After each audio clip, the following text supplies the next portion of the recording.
Assalamualaikum warahmatullahi wabarakatuh. Hari ini saya akan menjelaskan tentang eritrosit. Eritrosit. Pengertian eritrosit. Eritrosit atau juga disebut sel darah merah adalah jenis sel paling melimpah dalam darah. Eritrosit merupakan sel darah merah yang dibuat di sumsum tulang lewat proses yang disebut eritropoiesis. Warna merah pada sel darah ini disebabkan karena adanya kandungan hemoglobin yang terdiri dari protein di dalamnya. Hal ini penyebab darah manusia berwarna merah.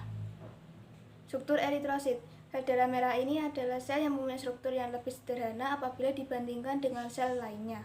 Sel ini tidak mempunyai organel seperti mitokondria, lisosom, aparatus Golgi, serta nukleus. Tetapi walaupun begitu, sel darah merah tersebut tidak bersifat inert. Adanya substansi Hb di dalam eritrosit tersebut kemudian memberikan warna merah pada darah. Struktur dari eritrosit normal yaitu tidak mempunyai sebuah inti serta juga dengan bentuk lempeng bikonkav ialah dengan diameter yakni kurang lebih 7-8 mikrometer serta juga dengan ketebalan itu 2,5 mikrometer di bagian paling tebal serta juga 1 mikrometer atau kurang di bagian tengahnya. Bentuk dari sel darah merah bisa saja berubah-ubah di saat sel tersebut berjalan melewati kapiler. Namun, untuk perubahan bentuk tersebut tidak akan menimbulkan sel itu mengalami ruptur. Hal ini disebabkan karena di dalam keadaan yang normal, sel darah merah ini mempunyai suatu kelebihan membran sel untuk dapat menampung suatu zat di dalamnya sehingga tidak akan merenggangkan membran tersebut secara hebat. Ciri-ciri eritrosit mempunyai bentuk yang bulat dan tengahnya berbentuk cekung atau bikonkav. Tidak mempunyai inti sel dan mitokondria, mempunyai warna merah disebabkan karena mengandung hemoglobin yang tinggi, mempunyai umur yang panjang itu kurang lebih sekitar 120 hari di saat pembentukannya, mempunyai jumlah 4-5 juta sel darah, mempunyai sifat yang elastis tebal. Fungsi eritrosit. Fungsi sel darah merah yaitu dengan hemoglobin juga bertugas dalam membantu sel darah merah untuk membawa oksigen dari paru untuk diedarkan ke seluruh tubuh, serta mengangkut kembali karbon dioksida dari seluruh tubuh ke paru untuk dikeluarkan.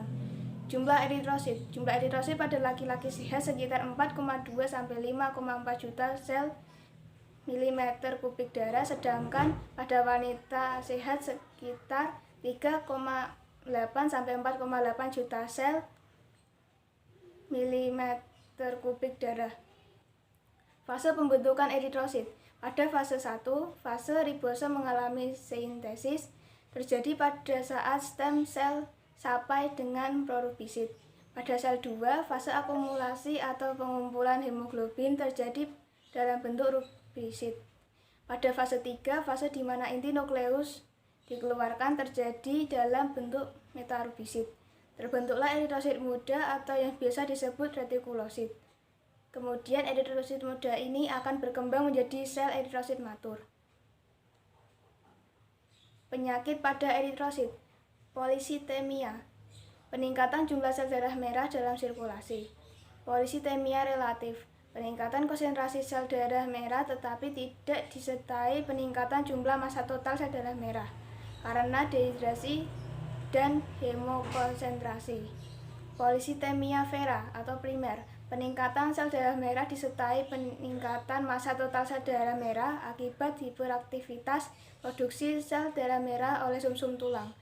Polisitemia sekunder merupakan polisitemia fisiologi atau normal karena merupakan respon terhadap hipoksia. Hiperbilirubinemia merupakan peningkatan bilirubin darah yang berlebihan ditandai dengan terjadinya ikterus. Hal ini dapat diakibatkan karena 1. Peningkatan penghancuran eritrosit, 2. Sumbatan saluran empedu, 3. Penyakit hati. Anemia, kekurangan sel darah merah yang dapat disebabkan karena hilangnya darah yang terlalu cepat atau produksi sel darah merah yang terlalu lambat. Sekian hasil presentasi hari ini. Wassalamualaikum warahmatullahi wabarakatuh.